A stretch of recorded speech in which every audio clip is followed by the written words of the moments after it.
জামাত ক্ষমতায় গেলে নাকি শরিয়া কায়েম করবে না, এই জাতীয় একটা কথা বলা হয়েছে না?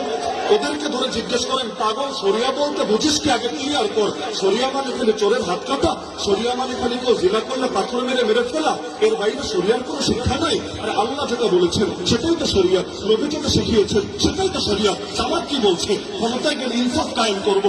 ইনসাফকে শরিয়াত না, বৈষম্য দূর করবো। এটাকে শরিয়াত না, গরিব দুঃখীর হক আদায় করবো। এটাকে শরিয়াত না, নারীদের ইজ্জত নিয়ে কাউকে ছিনিয়ে নিয়ে খেলতে দেবো না। এটা শরিয়াত না। আরে তোমরা শরিয়াত বলতে বোঝাও কি? শরিয়াত বলতে বোঝাও কি?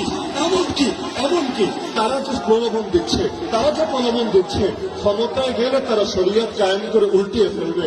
এটা কোন শরিয়াত? গতকালও তো আমি দেখেছি, আমি নিজ কানে ভিডিও, সরাসরি তো ছিলাম না, এই মাঠের কথা বলছি। এই মাঠে আমার নাম ধরে নিকৃষ্ট ভাষায় গালিগালাজ করা হয়েছে নাকি হয় নাই? আমাকে আজকে এখানে আসতে দিবে না এরকম ঘোষণা অথর্ব দিয়েছে নাকি দেয় না? এই গিবত করো তোমাদের শরিয়া, গালিগালাজ করো তোমাদের শরিয়া, হুমকি ধমকি দেওয়া তোমাদের শরিয়া, গুন্ডামি রাস্তারি করা তোমাদের শরিয়া। কথা ফাজিল ভোট দেবে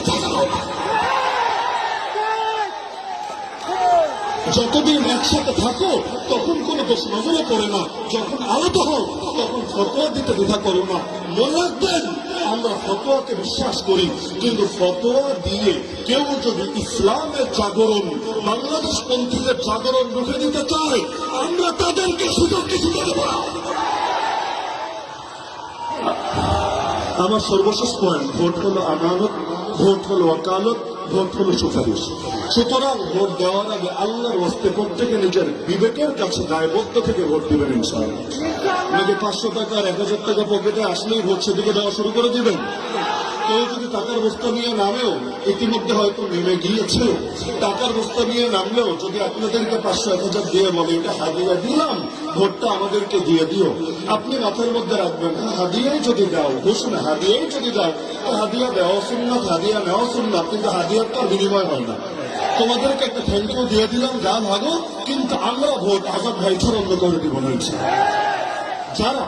যারা আছেন সবাই কোরআনের পাখি। শহীদ আল্লামা দেলোয়ার হোসেন সাঈদী রহমতুল্লাহকে ভালোবাসেন নাকি বাসেন না? আজকে আমি জনসেবকদেরকে বলতে চাই, যারা আল্লামা সাঈদীকে ভালোবাসেন, আগামী 12 তারিখ দাঁড়িপাল্লায় ভোট দিবেন। যারা আগামী প্রধানমন্ত্রী ডক্টর শফিকুর রহমানকে ভালোবাসেন, আগামী 12 তারিখে দাঁড়িপাল্লায় ভোট দিবেন। যারা কওমি অঙ্গনে সবচাইতে বলিষ্ঠ কণ্ঠস্বর শেখুল হাদিস আল্লামা মামুনুল হক সাহেবকে ভালোবাসেন, তার প্রতিনিধিকে একটু আগে বলে গেলেন হযরত ওবায়দুল কাদের মাদনী সাহেব, আপনারাও দাঁড়িপাল্লায় ভোট দিবেন। যারা আমাকেও ভালোবাসেন, প্রত্যেকে দাঁড়িপাল্লায় ভোট দিবেন।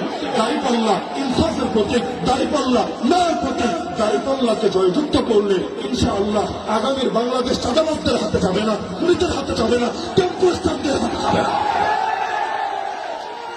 আল্লাহ আমাদের সবাইকে 12 তারিখ বিজয় অর্জন করে বিজয়ের মিছিল করতে করতে ঘরে ফেরার তৌফিক দান করুন। আজকে সর্বশেষ দিনের সর্বশেষ নির্বাচনের জনসভায় এই আলাপটা আমি রেখে গেলাম, এবং পরবর্তীতে আসবো সেটা মিষ্টি খেতে ইনশাআল্লাহ। বিজয়ের মিষ্টি খাওয়াবেন ইনশাআল্লাহ। মিষ্টি খাওয়ানোর জন্য যেটা করা লাগে সেটা করে দেখিয়ে দিবেন। আল্লাহ সবাইকে তৌফিক দান করুন। আসসালামু আলাইকুম ওয়া রাহমাতুল্লাহি ওয়া বারাকাতুহু।